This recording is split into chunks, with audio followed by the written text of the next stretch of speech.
Lead the series with Memphis 2-1. They have three players averaging over 20 a game: LeBron, AD, and Rui Hachimura. It's a doubleheader on TNT. Welcome to Playoff Central Live. Chris Miles here with my guy Sam Mitchell. You know, Sam, they say it's not how you start, but it's how you finish. It's how you walk into the building. Did you see the king? I see how you walk into the building, too, just like that. There's only one me, baby, but it's only one LeBron, too, now. But you know what? I got some stats that prove that old adage a little bit, like it's incorrect when it comes to this series. You ready for them? Let's do it. There it is, all right? Largest lead after the first quarter in NBA playoff history. Check this out. The team that has won the first quarter in every game this series has won the game, right? Game 1 and Game 3.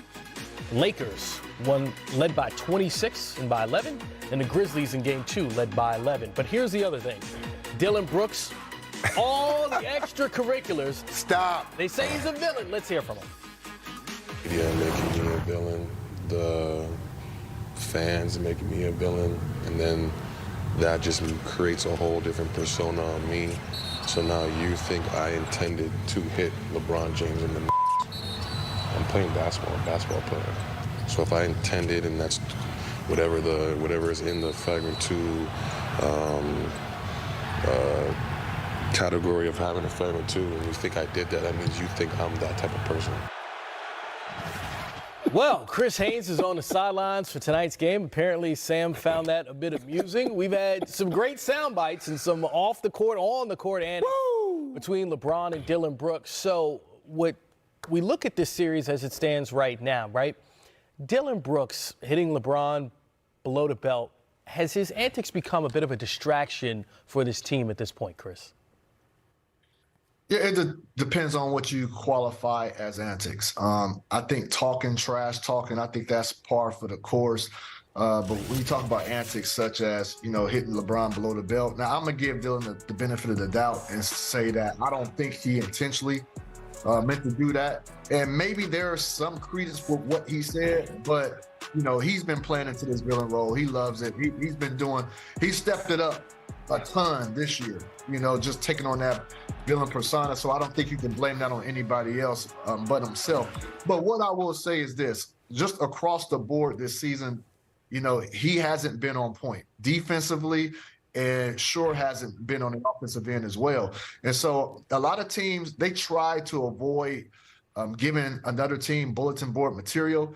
But then sometimes it happens, and then the coach will be like, well, hey, or the player will be like, hey, it's what happens between those lines. But I will say this, for a player of Dillon's caliber right now, the way that he's struggling, for him to be throwing out shots at LeBron James, I know for sure that's something the Memphis Grizzlies like to avoid. But, Dillon, I think when he's in front of the mic, he's going to say what he wants to say. And so is he a distraction? I think he has definitely been a distraction in this series. If Dillon is playing well and backing it up, I think that's a different situation.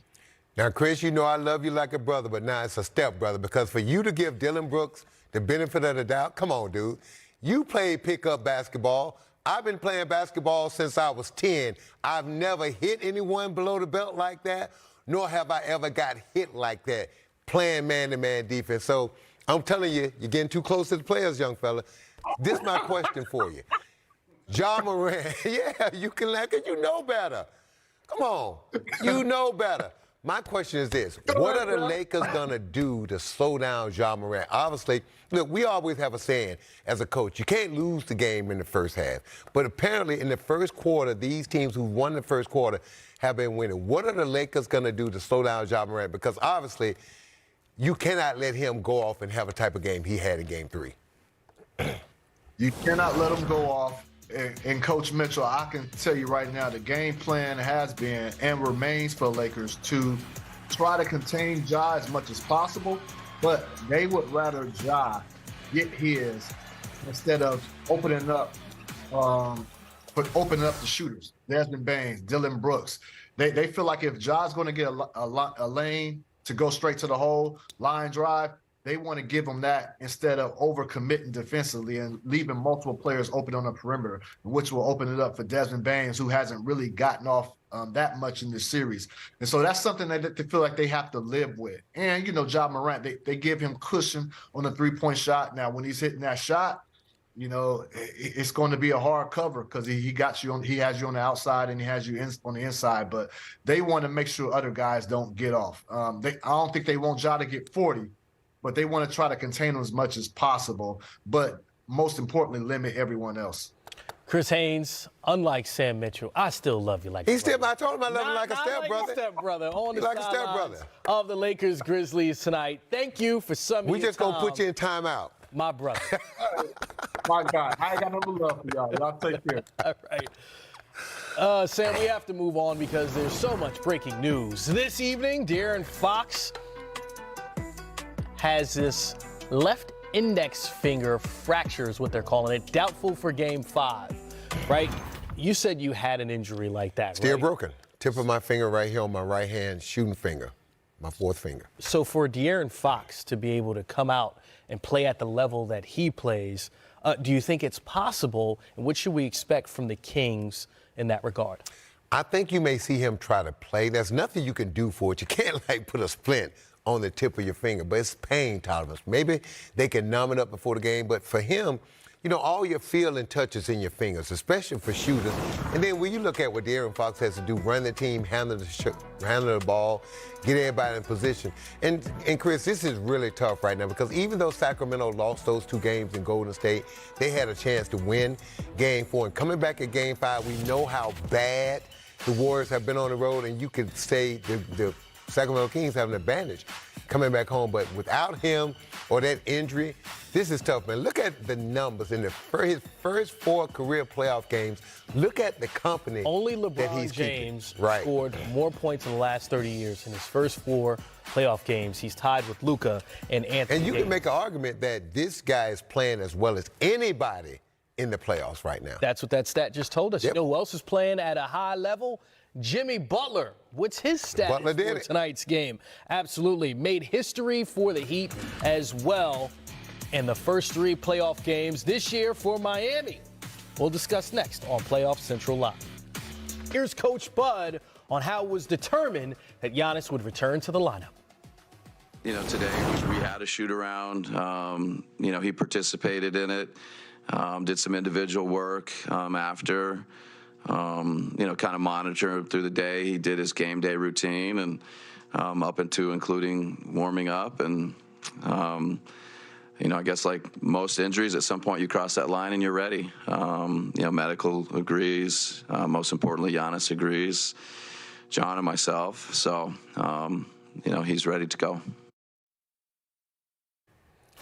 Ready to go could also describe Allie LaForce, who will be on the sidelines for tonight's Game 4 between the Heat and the Bucks. So we just heard Coach Bud talk about the process with getting Giannis back on the floor. But really, there was a lot of discussion of it's a back contusion. Would he be available for Game 3? Do you know if they're taking any precautions to try to protect that back? Is he going to wear anything or anything in that regard?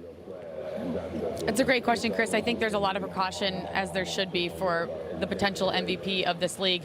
They're very aware. They're constantly monitoring, talking to him. He's getting work on it all the time. The key is going to be keeping it loose, keeping heat pads on it during the game, and just the communication from him to the coaching staff. I mean, their confidence level is sky high when asked if there was any hesitation if he was going to play tonight. The answer was no.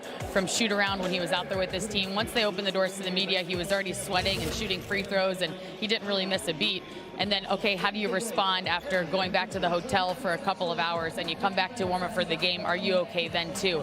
The answer was also yes. So the back contusion was a challenge. There was some pain tolerance that he had to go through, but he's one of the toughest players in the league too. So the moment he was able to handle the pain, he was going to go. But they're also thinking about the future health and trying to make the most educated decision as well. But no hesitation as to whether or not he's ready to rock tonight. Well, Jimmy Butler has scored 90 points through the first 3 games of the playoffs. That's the most ever by a Heat player. He was listed as questionable with a glute injury. What's the latest on him? It's nice. I got some clarity about that just moments ago talking to Coach Spoelstra. We actually asked him, would he have been able to return Game 3 if you needed him in the 4th quarter? And he said yes. He said it was bothering him. He's tough. He wanted to play through it. But when they saw the score was a 20-point game, he said he wasn't going to toy with it. He said the second it got down to 15, he was going to call his number to come back in the game. So